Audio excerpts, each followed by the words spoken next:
पाद पद्मों में लगाते हुए भगवान के एक सुंदर भजन का गुणगान करते हैं। सभी लोग बड़े प्रेम से बोलते जाइए, सहयोग करते जाइए और भगवान के नाम का गुणगान करते जाइए। ऐसा क्या जादू कर डाला मुरली जादूगरी ने, ऐसा क्या जादू कर डाला मुरली जादूगरी ने, किस कारण से संग में मुरली रखी है गिरधारी ने, किस कारण से संग में मुरली रखी है गिरधारी ने, ऐसा क्या जादू कर डाला, ऐसा क्या जादू कर डाला मुरली जादूगरी ने, किस कारण से संग में मुरली रखी है गिरधारी ने, बांस के एक टुकड़े में ऐसा देख, बांस के एक टुकड़े में ऐसा क्या देखा बनवारी ने, ऐसा क्या जादू कर डाला मुरली जादूगरी ने, किस कारण से संग में मुरली रखी है गिरधारी ने, किस कारण से संग में मुरली रखी है गिरधारी ने, कभी हाथ में कभी कमर पे कभी अधर पे सजती है, मोहन की सांसों की दिलकत से पल में ये बजती है, कभी हाथ में कभी कमर पे कभी अधर पे सजती है, मोहन की सांसों की दिलकत से पल में ये बजती है, काहे इतना मान दिया है, काहे इतना मान लिया है तुलसी को बनवारी ने, किस कारण से संग में मुरली रखी है गिरधारी ने, ऐसा क्या जादू कर डाला, एक पल मुरली दूर नहीं तुम सांवरिए के हाथों से, रास नहीं रचता इसके गुरु की रातों में, एक पल मुरली दूर नहीं क्यों सांवरिए के हाथों से, रास नहीं रचता इसके क्यों पूनम की रातों में, काहे को सौंपन कह डाला, काहे को सौंपन कह डाला इसको राधे रानी ने, किस कारण से संग में मुरली रखी है गिरधारी ने, ऐसा क्या जादू कर डाला, अपने कुल से अलग हुई और तंग तंग विधवाया है, धर्म सनातों से इसने है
को ढूंढता रहता, सच्चे प्रेम को ढूंढता रहता, मोहन दुनिया सारी में। इस कारण से संग में मुरली रखी है गिरधारी ने, ऐसा क्या जादू कर डाला, ऐसा क्या जादू कर डाला मुरली जादूगरी ने। इस कारण से संग में मुरली रखी है गिरधारी ने। बांस के एक टुकड़े में ऐसा क्या देखा बनवारी ने, बांस के एक टुकड़े में ऐसा क्या देखा बनवारी ने। इस कारण से संग में मुरली रखी है गिरधारी ने, ऐसा क्या जादू कर डाला, ऐसा क्या जादू कर डाला,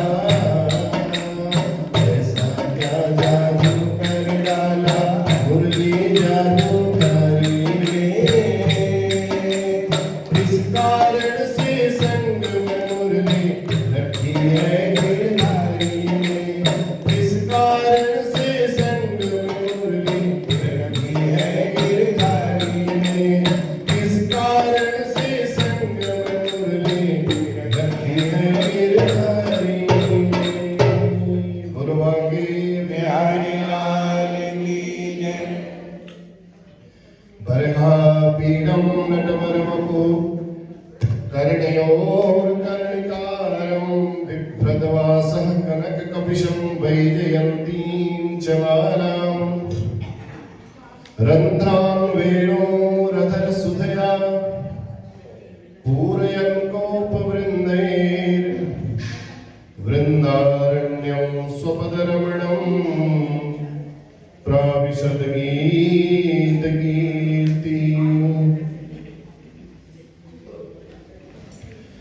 सच्चिदानंद रूपाय विश्वोत्पत्त्यादिहेतवे तापत्रय विनाशाय श्रीकृष्णाय वयं नमः, श्रीकृष्णाय वयं नमः। गुरुवांगी बिहारी लाल की जय।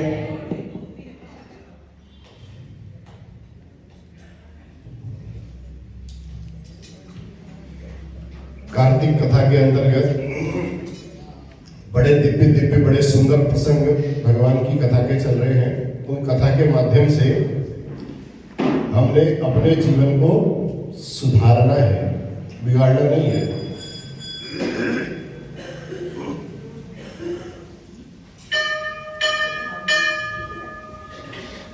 जीते जी हर एक व्यक्ति का महत्व समझना चाहिए।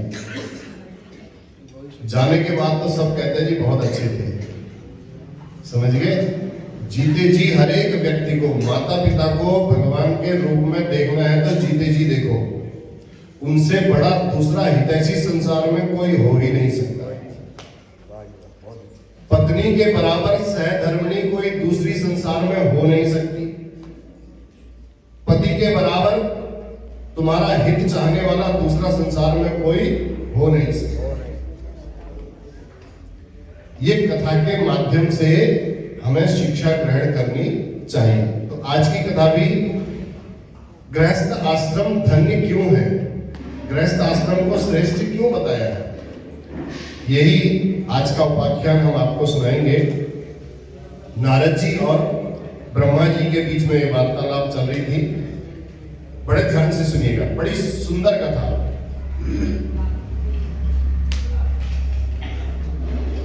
नारद जी कहते हैं, भगवान व्यासो वसिष्ठस्य गृहस्थं संपूजयन् तत्केन हेतुना ब्रह्मं एतद् विस्तरतो वद। महाराज, हमने सुना है व्यास जी भी गृहस्थ थे, वशिष्ठ जी भी गृहस्थ थे, सारे ऋषि मुनि सब बड़े गृहस्थ थे। तो तो गृहस्थ में रह करके उन्होंने इतनी सिद्धियां प्राप्त की, इतना श्रेष्ठ भगवान को प्राप्त किया, तो ऐसा गृहस्थ धर्म ऐसा श्रेष्ठ कैसे है महाराज? इतना श्रेष्ठ गृहस्थ धर्म को क्यों बताया है? कृपा करके आप बताने की कृपा करें।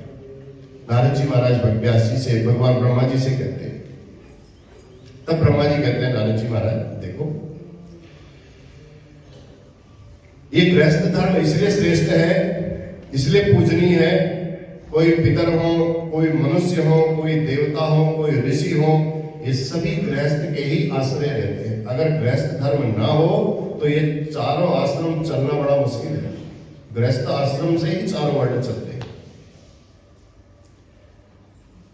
ब्रह्मचारी हो, यति हो, सन्यासी हो, विद्यार्थी हो, गुरु पूजक हो, क्षीण वृत्ति वाला हो, कोई भिक्षा लेने वाला हो, बिना गृहस्थ के वो भी आश्रय कहीं नहीं पा सकता। गृहस्थ के यहीं जाएगा याचक बन करके, भिक्षा दे दो।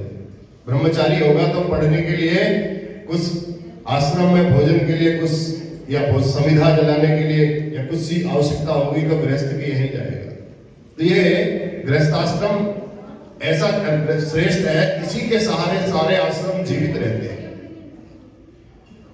यदि के हाथ में कोई सन्यासी आ जाए, उसका स्वागत करना चाहिए। पहले उसके हाथ में जल दे दो, फिर भोजन करें, भोजन करावे, फिर उसके बाद हाथ उसके धुला करके तदुपरांत जल देना चाहिए। और यदि इस प्रकार आप विधि पूर्वक अन्न देते हैं, दान करते हैं, भोजन कराते हैं, तो सुमेरु पर्वत के समान आपको उसका फल प्राप्त होता है। पृथ्वी पर समस्त आश्रमों का, जैसा आपको बताया, विश्राम स्थल भी गृहस्थ आश्रम ही है। जिसके द्वार पर, गृहस्थ के आश्रम पर देखो, दरवाजे पर देवता लोग भी खड़े रहते हैं, पितर लोग भी देवता गृहस्थों के आश्रम पर खड़े रहते हैं। दोपहर के समय याचक की, पितर लोग दोपहर के समय याचक की भांति घूमते हैं, देवता लोग सुबह शाम दोनों टाइम भगवान जी को आप भोजन भी कराते हैं, बाल भोग भी लगाते हो, दोपहर में भोजन भी कराते हो, रात्रि में दूध भी पिलाते हो, तो वो भी आश्रित रहते हैं। आपको आओगे, उस कराओगे, तो सेवा करोगे। गृहस्थ आश्रम के ही सहारे सारे आश्रम चलते हैं। तो इसलिए ब्रह्मा जी ने कहा, अब मैं आपको एक बड़ी सुंदर पौराणिक की एक कथा है, उस कथा को सुनाता हूं, जो गृहस्थ आश्रम के महात्म्य के पुण्य को बढ़ाने वाली है। गृहस्थ आश्रम को श्रेष्ठ क्यों ठहराया गया है, तब बताते हैं। नारद जी को कहते हैं, नारद जी महाराज, राजा और ब्राह्मण के बीच का एक संवाद है। राजा उत्तानपाद थे, उनका एक पुत्र था उत्तम, बड़ा धर्मज्ञ राजा, उत्तम नाम, उत्तम उसका जो पुत्र था। वह सुरुचि का पुत्र, महाबली, पराक्रमी, शत्रु, मित्र, पुत्र एवं स्त्री को सबको बड़ी समान दृष्टि से देखता था। एक बार उसने दुष्टों के लिए बड़ा दुष्ट था और सज्जनों के लिए बड़ा सज्जन था। एक बहुला नाम की स्त्री से उसने विवाह कर लिया। उत्तानपाद का वह पुत्र, उसकी पत्नी इंद्र और इंद्राणी की भांति बड़े प्रेम पूर्वक गृहस्थ आश्रम में रह रहे थे, बहुत सुख से रहते थे। जिस प्रकार चंद्रमा रोहिणी को प्यार करते हैं, उसी प्रकार वे एक दूसरे से स्नेह करते थे। तो राजा अपनी आंखों में आंखें डाल करके, अपने हृदय में हृदय मिला करके एक दूसरे के साथ इतना प्रेम करते थे। तो एक बार राजा अपनी सभा में बैठा था, सभा में बैठ करके ऐसी नाच गान चल रहा था, तो राजा मद्यपान कर रहा था। मद्यपान करते करते वारांगनाएं जितनी थी वो सब नाच कर रही थी, बड़े सुंदर स्वरों में गीत गा रही थी। तो राजा ने उस रानी की तरफ इशारा किया कि तुम भी आओ और मेरे साथ इसका मद्यपान करो। रानी को अच्छा नहीं लगा, रानी ने कहा देखो मद्यपान करना अच्छा नहीं है। तो रानी ने वहां पर उसका निषेध कर दिया, मना कर दिया कि मैं मद्यपान नहीं करूंगी। मद्यपान का मतलब समझते हो? तो रानी ने उसके लिए जब मना कर दिया तो राजा को बड़ा क्रोध आया। इतनी भरी सभा में मैंने अपनी पत्नी को बोला कि तू यहाँ आ, और मेरी पत्नी ने वहीं से मेरे को मना कर दिया कि मैं नहीं पीऊंगी। जब सभा खत्म हुई, नाच गाना खत्म हुआ, उसके बाद अपने सैनिकों को बुलाया, कहा इसने मेरा कहना नहीं माना, इसको जाकर के तुम छोड़ दो, अब मैं इसके साथ नहीं रहना चाहता, जाओ उसको जंगल में ले जाके छोड़ दो। अब क्या करें, सैनिक लोग, राजा के वचनों पर उन्होंने विचार करना था, जैसा राजा कहेगा, राजा की आज्ञा माननी थी। तो राजा के वचनों को स्वीकार करके मन में नहीं था उनका कि हम रानी को ले जाए, रानी की कोई गलती है, लेकिन फिर भी वो जंगल में छोड़ करके आ गए। इस घटना के बाद राजा भी अब कुछ समय बीता तो रानी की बड़ी याद आने लगी। रानी की याद में बड़ा व्याकुल हो गया। अब मन में सोचता था क्या करूं, कैसे करूं, दूसरा विवाह करूंगा तो प्रजा क्या कहेंगी मेरे से, तूने पहली रानी को छोड़ दिया, फिर तू दूसरा विवाह कर रहा है, लोक लाज का भय, राजा है, कैसे गलत काम कर सकता है। तो बहुत दिन तक अपनी पत्नी का स्मरण करता ही रहता था, धर्म पूर्वक अपनी प्रजा का पालन कर रहा था। तो एक दिन प्रजापालक राजा के सामने में उसके समक्ष एक ब्राह्मण आया। ब्राह्मण ने आकर के अपना दुख कहना प्रारंभ किया। राजा के पास आया, कहा राजन मैं बहुत दुखी हूं, मेरा एक कष्ट है, आप तो राजा हो, मैं आपको इसीलिए सुनाने आया हूं, आप मेरा कष्ट सुनिए। कोई व्यक्ति मेरी स्त्री को अपहरण करके ले गया है, आप उस स्त्री को, मेरी पत्नी को ला करके मुझे दे दीजिए। राजा ने बोला भैया मैं तो तुम्हारी पत्नी को जानता भी नहीं हूं, कैसी है, क्या है, किस स्वभाव की है, कैसे लाके दे दूं, क्या पहचान है उसकी। कहा महाराज मेरी पत्नी बड़ी कर्कशा थी, बड़ी कुटिल थी। राजा ने कहा यद्यपि तुम्हारी पत्नी कैसी भी थी लेकिन मैं तो जानता नहीं हूं। तब ब्राह्मण कहता है महाराज आप प्रजा का 6वां भाग लेते हैं, आप टैक्स के रूप में, कर के रूप में लेते हैं, तो आपका धर्म है प्रजा सुरक्षित रहे, प्रजा के हर कार्य को करना आपका धर्म है।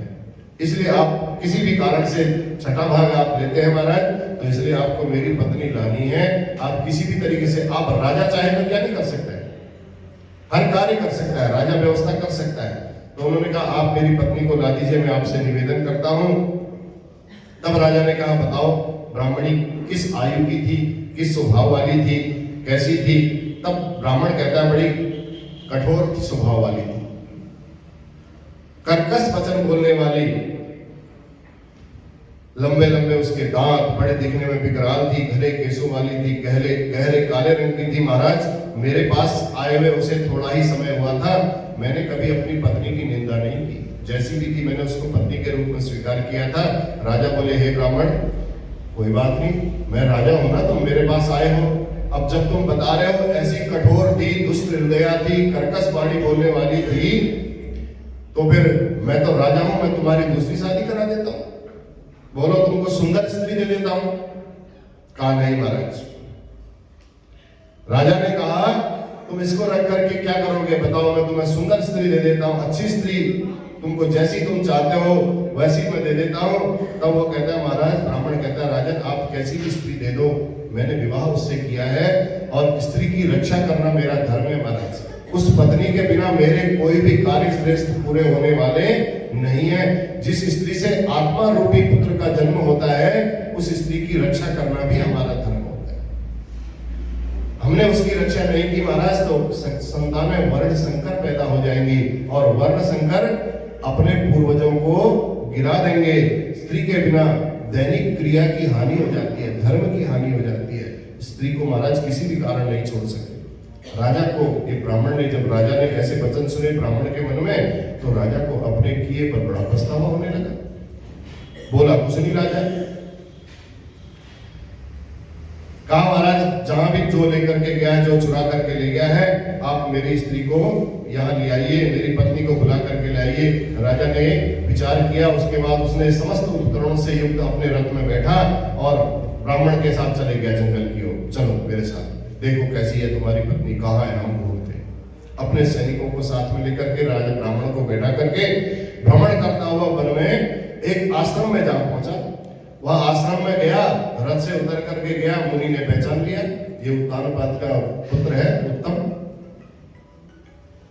लेकिन जैसे ही ऋषि के आश्रम में, मुनि के आश्रम में पहुंचा था, मुनि ने कोई स्वागत नहीं किया, कोई सत्कार नहीं किया। आइए राजन बैठिए, नहीं तो राजा भी सर्वश्रेष्ठ पद का होता है, तो राजा का भी सत्कार करना प्रजा का धर्म है। लेकिन मुनि ने राजा का सत्कार नहीं किया और जैसे ही वहां उन्होंने, राजा ने मुनि को प्रणाम किया, प्रणाम करने के बाद जब कोई आदर नहीं मिला तो ऋषि बोले बताइए राजन आप किस कारण से आए हैं, मैं आपको जानता हूं, आप उत्तानपाद के पुत्र हो, किस ब्राह्मण। कहा महाराज मैं ये ब्राह्मण को लेकर के साथ में आया हूं, इस ब्राह्मण की पत्नी को कोई चुरा करके ले गया है, ढूंढने के लिए हम यहाँ आए हैं। हम आपसे पूछते हैं कि इनकी पत्नी को कौन ले गया, आप जरा ध्यान लगा करके बताइए, ज्ञान की दृष्टि से बताइए। लेकिन महाराज मन में एक बात रह गई, मैं आपसे ये पूछना चाहता हूं। मैं यहाँ पर आया, आपने मुझे अर्घ्य भी नहीं दिया, आपने मुझे आइए राजन भी नहीं बोला, इसका कारण क्या है महाराज? मुनि तो अंतर्यामी थे, मुनि समझ गए। मुनि ने कहा राजन आप सत्य कहते हो, आप बहुत बड़े कुल में उत्पन्न हुए हो, आप अर्घ्य के योग्य भी हो, फिर भी हमने आपको अर्घ्य नहीं दिया क्योंकि आपने अपनी विवाहिता पत्नी का त्याग कर दिया, उसको जंगल में छुड़वा दिया। आपका धर्म उसी समय समाप्त हो गया महाराज, आप धर्म करने योग्य नहीं रहे। यदि एक पक्ष तक 15 दिन तक स्त्री साथ नहीं रहे तो धर्म की हानि, कर्म की हानि होने लगती है, इसमें कोई संदेह नहीं। जिसके नित्य कर्म होते हो, घर में रोज पूजा पाठ होते हो, यदि 1 वर्ष बीत गया हो तो उसके लिए कितनी धर्म की हानि भी होगी। तो इसी प्रकार भार्या कैसी भी हो, पत्नी कैसी भी हो, कुशीला हो, वो पालन करने योग्य ही है। ये मुनि ने राजा को शिक्षा दी। कहा जहां स्त्रियों की प्रतिष्ठा होती है वहां पर देवता भी आशीर्वाद देते हैं। यत्र नार्यस्त पूज्यन्ते रमन्ते तत्र देवता। जहां नारियों की, स्त्रियों की पूजा होती है वहां देवताओं का वास होता ही होता है, घर में अशांति होगी ही नहीं। तो इसलिए महाराज अब आपको मैं बताता हूं, आप तो राजा ने कहा भूत भविष्य के ज्ञाता है, आपने जो बोल दिया आप कृपा करके मेरा एक निवेदन स्वीकार कर लीजिए। ब्राह्मण की पत्नी कहाँ है, आप कृपा करके बता दीजिए। तब ऋषि कहते हैं अत्रि नामक राक्षस एक बलाक, अत्रि नामक राक्षस का एक पुत्र है, उसका नाम है बलाक। वह ब्राह्मण की पत्नी को हर करके ले गया। कहाँ लेकर गया? एक उत्पला नामक पर्वत है, उस पर्वत पर जाकर के वो वहां उसकी पत्नी को लेकर के उसने छोड़ दिया है, बस, और कुछ नहीं किया उसके साथ। तुम जाओ, जाकर के उसको, इस ब्राह्मण को उनकी पत्नी से मिलाओ। ऐसा सुनकर के राजा ने मुनि को प्रणाम किया और रथ में बैठ करके ब्राह्मण के साथ वही उत्पल नामक वन के भीतर में गया। वहां जाकर के उसने, राजा ने ब्राह्मण की उस स्त्री को देखा, बेल के पत्तों को खाती हुई, बेल के फलों को खाती हुई। राजा ने बड़े प्रेम से उससे पूछा, कहा हे महाभागन, मैं आपको देख रहा हूं, आप इस वन में बहुत अकेली दिखाई दे रही हो, आप इस वन में क्यों आई हो? मुझे सच सच बताओ, क्योंकि तुम धर्म से तो मुझे ब्राह्मण की विवाहिता पत्नी लगती हो। तब ब्राह्मणी कहती है महाराज मैं वनवासी एक अतिरात्र नामक ब्राह्मण की पुत्री हूं, जिसका तुमने नाम लिया है उसी विशाल के पुत्र की पत्नी हूं। मैं बलाक नामक दुष्ट राक्षस द्वारा चुरा करके यहाँ लाई थी महाराज। उस समय मेरे माता पिता और भाई से सोने मकान में मैं सो रही थी, अकेली थी मैं, यही मेरी गलती रही। और जिस राक्षस ने मुझे अपनी माँ से अलग, अपने भाई से अलग, अपने पति से अलग कर दिया महाराज, उसका सर्वनाश हो, उसको कष्ट ही कष्ट होते रहे। मैं यहाँ बड़े दुख से अपने जीवन को व्यतीत कर रही हूँ। हे राजन, राक्षस मुझे वन में लेकर के आया है, लेकिन लाने के बाद इसने आज तक मुझे स्पर्श तक नहीं किया, ला करके छोड़ के चला गया महाराज। तब राजा कहता है ब्राह्मणी है, बताओ ये राक्षस तुम्हें यहाँ छोड़ करके कहाँ चला गया? तब ब्राह्मणी कहती महाराज मुझे तुम्हारे पति ने लिवा लाने के लिए भेजा है, ब्राह्मण ने भेजा है। ब्राह्मणी बोलती है राक्षस इसी वन में भीतर रहता है, आप उसे जाकर के देख लीजिए। तब राजा वन के भीतर घुसा। वहां उसने जैसे ही राक्षस पर राजा की दृष्टि पड़ी, आकर के पांव में लिपट गया राजा के राक्षस। बोला हे राजन, हे पुरुष श्रेष्ठ, मैं आपका सेवक हूं, आप मेरे स्वामी हो, आपके दर्शन हो गए, बताइए मैं आपकी क्या सेवा करूं? राजा ने कहा तुम उस ब्राह्मण की पत्नी को हर करके लाए थे ना? कहा महाराज लेकर के आया था, जिसका तुमने हरण किया है, और तुमने आज तक उसके साथ कोई ऐसा दुष्कर्म भी नहीं किया, उसका सील हरण भी नहीं किया, लेकिन फिर भी तुम उसको उठा करके ले आए, तो ऐसा तुमने क्यों किया? तब राक्षस कहता है महाराज मैं मांसाहारी राक्षस नहीं हूं, पूर्व जन्म के पापों का फल भोग रहा हूं बस। सुंदर राक्षस स्त्रियां विद्यमान है हमारे पास, कोई आवश्यकता नहीं है किसी स्त्री की, लेकिन फिर भी मैं मनुष्यों की स्त्रियों के साथ रह करके क्या करूंगा? मैं तो राक्षस हूं महाराज, मेरे को कुछ खाने की आवश्यकता नहीं, कोई उपभोग करने की आवश्यकता नहीं। फिर राजा ने कहा तुम ब्राह्मण की पत्नी को लाई क्यों फिर, जब तुम्हें कोई आवश्यकता नहीं थी? तब राक्षस कहता है महाराज वो ब्राह्मण बड़े विद्वान आचार्य हैं, मंत्रों के बड़े ज्ञाता है महाराज। जब कभी हम किसी यज्ञ में जाते हैं, यज्ञ में विघ्न डालने के लिए राक्षस लोग आते ही आते हैं। इसलिए कोई भी शुभ कार्य होता है, पहले भी मैंने बताया, बिल्कुल बड़ा सचेत रहने की आवश्यकता है। यज्ञों में विघ्न होता ही होता है। कहा जब हम कहीं यज्ञ होते हैं, ब्राह्मण देवता आचार्य बन करके वहां जाते हैं और ऐसे मंत्रों का उच्चारण करते हैं, हमें जो बाहर गिरा हुआ अन्न होता है वो भी मिलना होता है, तो वो भी नहीं मिलता है। इसलिए हमने सोचा कि हम इनकी पत्नी का हरण कर लेंगे तो इनके कर्म का लोप हो जाएगा और ये यज्ञ करने जा नहीं पाएंगे, और जब यज्ञ करने नहीं जाएंगे, अपनी पत्नी के वियोग में रहेंगे, तो हमें भोजन प्राप्त होता रहेगा। इस कारण से हम इनकी पत्नी को अपहरण करके लाए हैं, क्योंकि पत्नी के बिना मनुष्य नित्य कर्म करने योग्य नहीं रह जाता है। तो राक्षस की इस बात को सुनकर के राजा बड़ा व्याकुल हुआ। अब राजा सारी बातें अपने अंदर घटा रहा है, जो बातें सुन रहा है वही बातें राजा अपने अंदर घटाते जा रहा है कि भैया बात तो सही कह रहे हैं, ये राक्षस भी जो बात कह रहा है ये भी सही कह रहा है बिल्कुल, और मेरे साथ भी ऐसा ही हुआ है। तो राजा कहता है, हे राक्षस, अब तुम ऐसा करो, ब्राह्मण को, उस ब्राह्मण स्त्री को उस ब्राह्मण के घर तुम पहुंचा दो, और फिर जब कभी हम तुम्हें याद करेंगे तुम हमारे पास अवश्य आना। ऐसा सुनकर के वह राक्षस ब्राह्मणी को लेकर के चला गया और उसके पति के घर में छोड़ करके आया। वह दुश्शीला को अपने पति के घर भिजवा करके राजा सोचने लगा, हो ऐसा कौन सा शुभ कर्म किया जाए कि मुझे भी अर्घ्य प्राप्त होने लगे। ऋषि मुनि ने मेरे को अर्घ्य नहीं दिया और बोल दिया बिना पत्नी के तुम अर्घ्य देने योग्य नहीं हो। अब राजा अंदर ही अंदर बड़ा पछता रहे। तो ऐसा विचार करके राजा रथ में बैठ करके वहीं पहुंचा, और जहां धर्मात्मा वही त्रिकालज्ञ के मुनि रहते थे, वहां मुनि को फिर प्रणाम किया और राक्षस से फिर उन्हें राक्षस से भेंट, ब्राह्मणी के दर्शन और उस दुश्शीला को पति गृह में भिजवाने की सारी बातें मुनि को बताई राजा ने। और तब ऋषि कहते हैं, राजन, तुमने जो कुछ किया मैं उससे सब परिचित हो गया, मुझे सब ज्ञात हो गया है। मनुष्य के लिए पत्नी ही धर्म है, ध्यान पूर्वक सुनो पड़े। धर्म, अर्थ और काम को देने वाली है पत्नी। अब इससे श्रेष्ठ चीज क्या मिलेगी? श्रेष्ठ आपको संसार में और कौन सी वस्तु है जो मिल जाए? तो इसलिए उसे छोड़ देने पर अपना धर्म छूट जाता है। पत्नीहीन मनुष्य इस लोक और परलोक में दुख पाता है। जिस प्रकार स्त्रियों के लिए पति त्यागने योग्य नहीं है, उसी प्रकार इस संसार में पति के लिए भी पत्नी त्यागने योग्य नहीं है। चाहे पापी ही क्यों न हो, चाहे दुश्शीला हो, कर्कशा हो, वृद्धा हो, रोगिणी हो, मृत संतान को जन्म देने वाली हो, तब भी त्यागने योग्य नहीं है, जब तक कि वह व्यभिचारिणी न हो।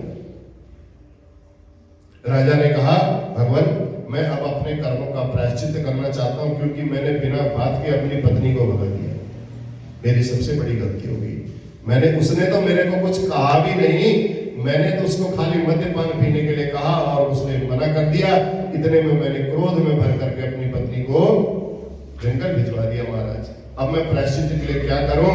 तो अब कुछ दिनों तक जो भी करता हूं महाराज, मेरा मन बड़ा दुखी रहता है। मैं अपनी पत्नी को वन में छुड़वा दिया हूं।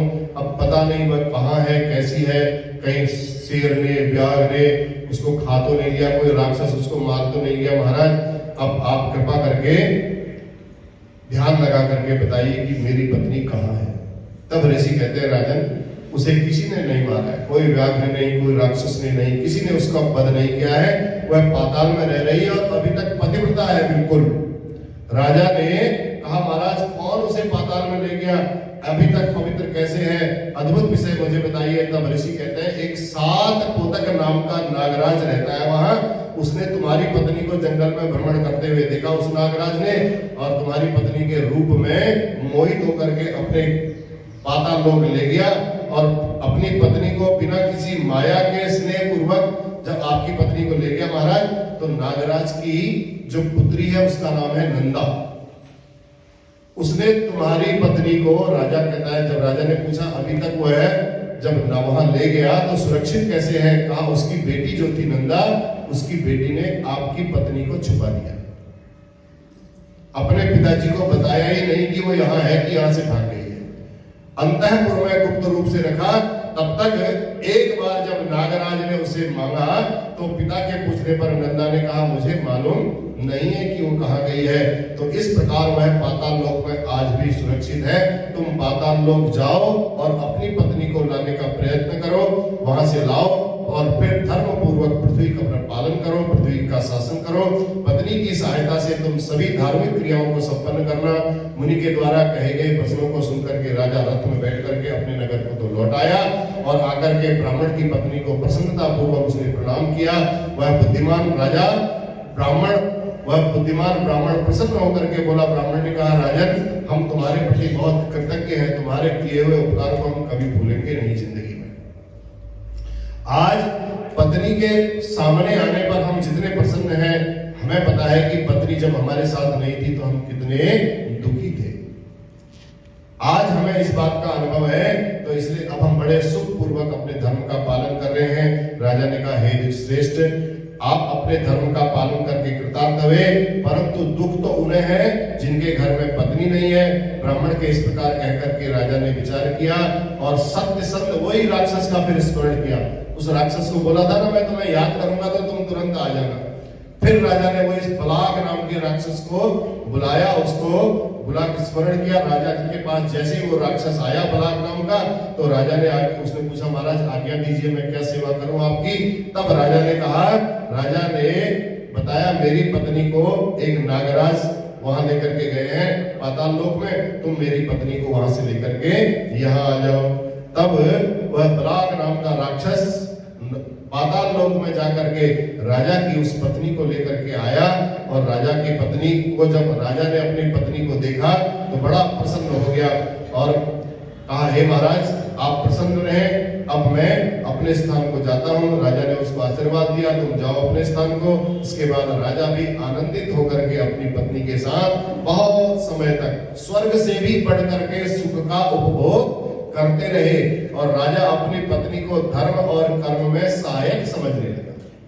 तब राजा को महसूस हो गया, इसलिए हमने सबसे पहले कथा के पहले बोला कि जीते जी हर एक का महत्व समझना चाहिए। जब कोई चीज सामने नहीं रही फिर पता चलता है कि इसका महत्व कितना है। आज राजा को भी पता चल गया कि पत्नी के बिना मेरी जिंदगी नहीं है। तब राजा बड़े सुख पूर्वक उस गृहस्थ आश्रम में रहने लगा और धर्म और कर्म करने लगा। धर्म कर्म में अपनी पत्नी को सहायक समझने लगा। तब ब्रह्मा जी कहते हैं हे देवर्षि, मैंने गृहस्थ आश्रम का महात्म्य आपको बड़े विस्तार पूर्वक कहा, तुम ऐसे ही सब लोगों को उपदेश करके गृहस्थ आश्रम को सुखी बनाने के लिए उपदेश करते रहना। बोल बांके बिहारी लाल की जय। जय जय नारायण नारायण हरि हरि, जय नारायण नारायण हरि हरि। तेरी लीला सबसे हरि हरि हरि हरि। जय नारायण नारायण हरि हरि, जय नारायण नारायण हरि हरि। तेरी लीला सबसे प्यारी प्यारी भागवत भगवान की है आरती, पापियों को पाप से है तारती। श्री भागवत भगवान की है पापियों को पाप से है तारती। ये अमर ग्रंथ ये मुक्ति मंत्र पंचम वेद किनारा, नव ज्योति जगाने वाला। ये अमर ग्रंथ ये मुक्ति पंथ ये पंचम वेद निराला, नव ज्योति जगाने वाला। हरि नाम हरि नाम हरि नाम हरि नाम, यही जग मंगल आरती। पापियों को पाप से है तारती। श्री भागवत भगवान की है आरती।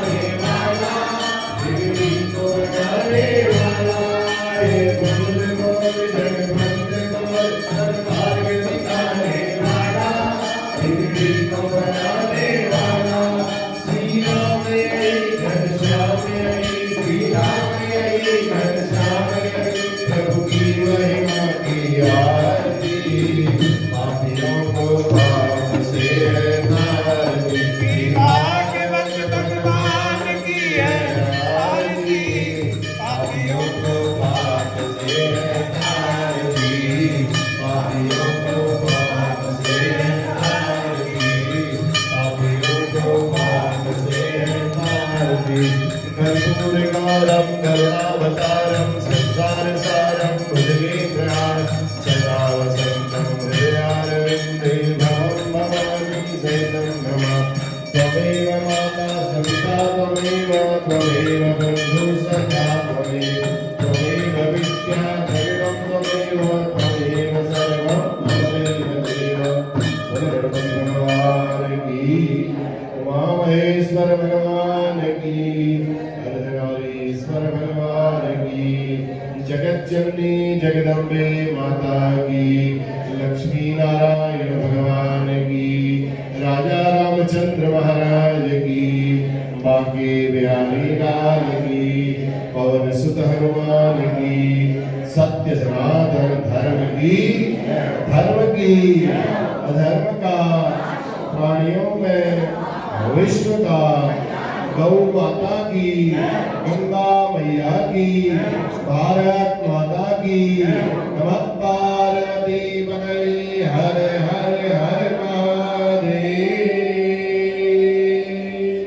जय जय श्री राधे श्याम।